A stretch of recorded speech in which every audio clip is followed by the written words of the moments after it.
you mentioned, Ms. Land, about the requirement for the schools to have a finance course, which we did pass last year, and it doesn't start until this year to give the schools an opportunity to lay it in based on the very things that we're hearing right here. Because of the school loans that the kids are coming out with, $100,000 worth of school loans and not a job or career anywhere that will get it paid off before they're ready to die, essentially.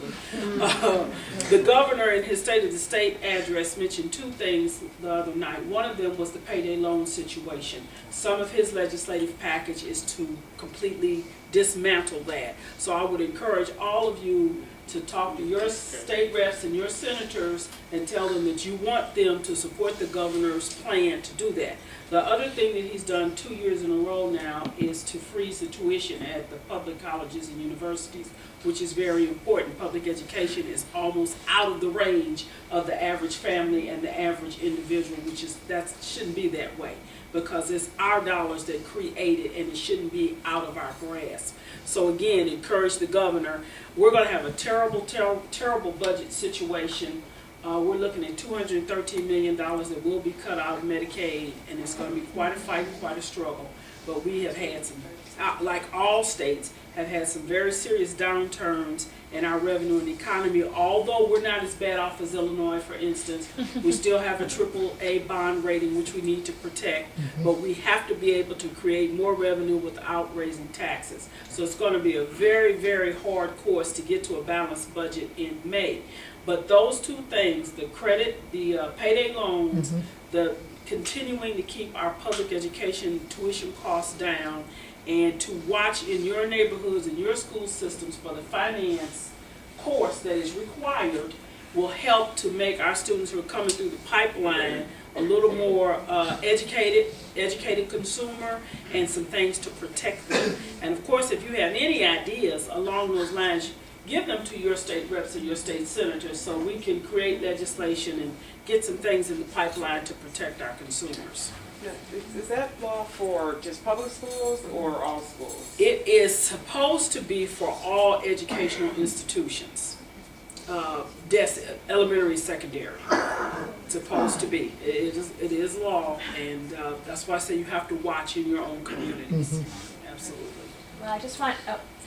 Just a quick question, actually, for you, someone, Vicki, but also perhaps the Senator can answer as well. And it was sort of referred to briefly in the film, and then you mentioned some legislation. What is is it legal or not legal to use credit scores as an employment screening or an employer kind of tool? It's unclear to me what's the state of the law on that. Do you know, Vicki, or what was your legislation? She's looking paperwork, so she might have a. My understanding is that employers don't receive the credit score because the credit score is a risk. Score. So it's not. So they're seeing the credit report, and that That's legal? and that's legal, and that they can use that credit report as a character reference, just like any other information.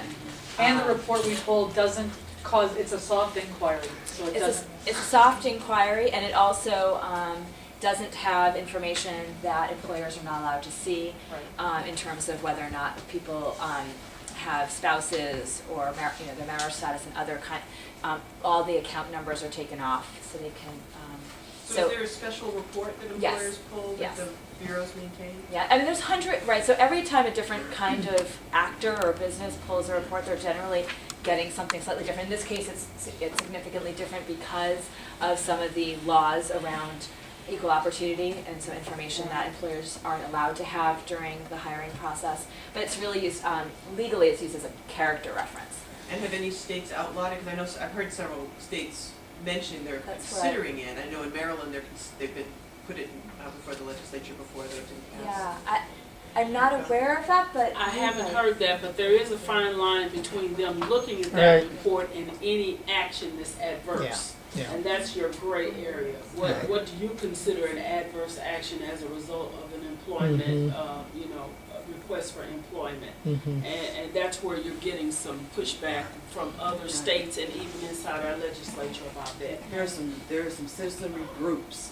that can truly be biased against based on their educational background, their race, all of that, when you look at their credit scores. Right. So it's one of those things I thought should never have been allowed to happen. Well, a lot of the issue too isn't, again, it's not the credit score, it's the credit Well, report. even the And report, a big you issue should is, have that as information. we were just talking about, was that in most low-income communities and underbanked communities, and that may be higher African-American and different, is that there aren't actors who are doing any positive reporting. So there's only opportunities to have negative information, and there are no opportunities to have positive information. So that's, definitely why scores can definitely be off, because it's a data in, data out issue, right? If there's no positive data, and that's obviously a lot of what the focus of this film is on and trying to bring attention to. Also with the credit score, a lot of this proliferated from 9/11 and the Patriot Act. A lot of it has come from there. And that's why there's so much intervention into your private and personal habits in life, and it's almost punitive. I mean, you need a bank account, but you can't get one because your credit score is bad, but every time somebody touches it, it goes down.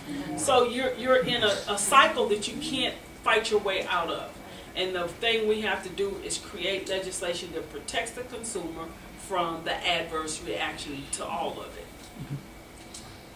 Well, I know I was incredibly honored to be here today, and very honored to be part of this. We want to thank again Irene and Annie Casey for bringing this all together and bringing us all together and listening to the stories and hearing this. And it sounds like we've done a lot and we have a long way to go, and we've talked about the root cause, about really, how people get here because in school, because there's not the education, because as youth they don't have the knowledge, and so we have to also not just be dealing with the today and the reality, but really thinking about what these root causes are and how we're changing the youth so that by the time they get into these situations, they're hopefully not getting into these situations.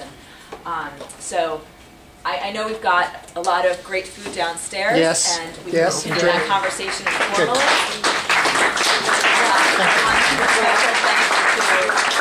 A special thanks to Justine Petersen for hosting Yeah, us absolutely. today. And for Thanks, Bill, Vicki. for the That's Senator the for Godfather. coming. Thanks a lot. Sharing